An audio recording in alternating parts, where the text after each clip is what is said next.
Değerli izləyicilər, videonu bəyənib kanala abunə olun ki, hər kəs son xəbərlərdən anında məlumatlansın.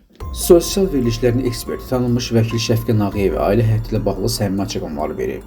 Xəbər verilir ki, onun oğlu və nəvələri haqqında söylediyi fikirlər maraqla qarşılanıb.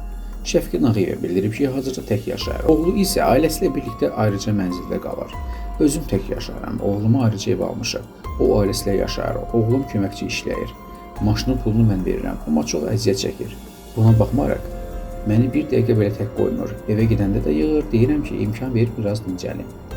Vəkil nəvələrlə münasibətlərindən də danışıb. Nəvələrimin hər gün biri yanında olur. Paltarlarımı, ayaqqabılarımı onlar alır, evə gətirir. Yoxlayıram, görürəm ki, tam əynimə uyğundur.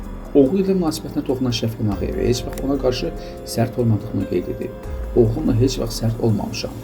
Onu çox istəyirəm, tək oğlumdur. Niyə sərt olum ki? O çox ağıllıdır, əksinə çox vaxt mənə yol göstərir.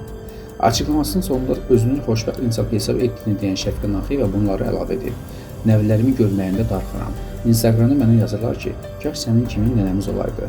Əgər mənim yaxşı oğlum, gəlinim, nəvələrim varsa və xalqım məni sevirsə, deməli xoşbəxtəm. Onun bu səmimi fikirləri sosial şəbəkələrdə də müsbət rəylərlə qarşılanıb.